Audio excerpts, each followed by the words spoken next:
1994 में कांग्रेस नेतृत्व की ही सरकार ने सुप्रीम कोर्ट में एक शपथ पत्र दिया था और ये कहा था कि अगर तय हो जाएगा कि अयोध्या में विवादित जो ढांचा था वह ढांचा किसी हिंदू मंदिर या स्मारक को तोड़ करके बनाया गया है तो हिंदू भावनाओं के अनुरूप कार्य होगा।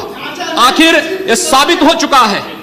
अयोध्या में 30 सितंबर 2010 को इलाहाबाद उच्च न्यायालय की लखनऊ खंड पीठ की पूर्ण पीठ ने जो फैसला दिया है उसमें तीनों जजेस ने एक स्वर से कहा है कि विवादित भूमि ही राम जन्मभूमि है और जब विवादित भूमि राम जन्मभूमि है तो फिर उसके लिए कानून बनाने की मांग इस देश का संत समाज कर रहा है, कोई पाप नहीं कर रहा है।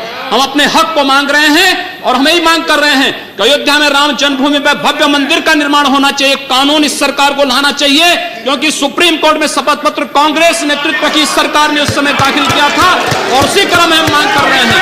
और संतों को उनके हकों से वंचित किया जा रहा है, उनके धार्मिक यात्रा को प्रतिबंधित किया जा रहा है, उन्हें अपमानित किया जा रहा है।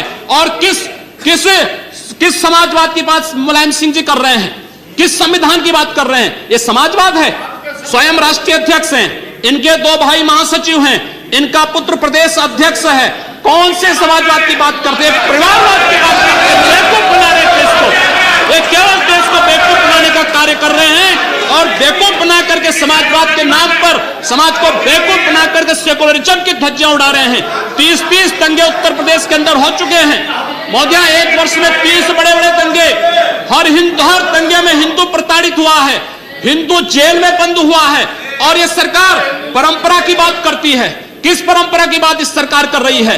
कि आतंकवादियों के खिलाफ दायर मुकदमों को वापस लेना कौन सी परंपरा का हिस्सा है? ये सरकार उत्तर प्रदेश के अंदर जिस प्रकार से सरकारी जमीनों को कब्रिस्तान के नाम पर आवंटित कर रहा है, कौन सी परंपरा का हिस्सा है? जिस प्रकार से वहां के गरीबों, वहां के पिछड़ी जाति, वहां के अनुसूचित जाति के हकों पर डकैती डला करके ये सरकार जिस प्रकार से जंगल राज कायम की उत्तर प्रदेश के अंदर, आगे वो किस परंपरा का हिस्सा है? और इसीलिए मैं आज के इस माध्यम से आपसे अनुरोध करना चाहूंगा, उत्तर प्रदेश सरकार ने उत्तर प्रदेश के अंदर हमारी धार्मिक भावनाओं का अपमान किया है, संतों का अपमानित किया है। इस सरकार को रहने का अधिकार नहीं होना चाहिए, इसे तत्काल बर्खास्त किया जाना चाहिए। आपसे मैं ये अनुरोध करूंगा कि भारत सरकार से मैं ये मांग करूंगा, ये सरकार लड़ाने का कार्य कर रही है, यह केवल मुस्लिम जिहादी आतंकवाद को प्रश्रय दे करके हिंदुओं को अपमानित करके संतों का अपमान करना चाहती है और इसीलिए 84 कोसी परिक्रमा को इसने रोका है।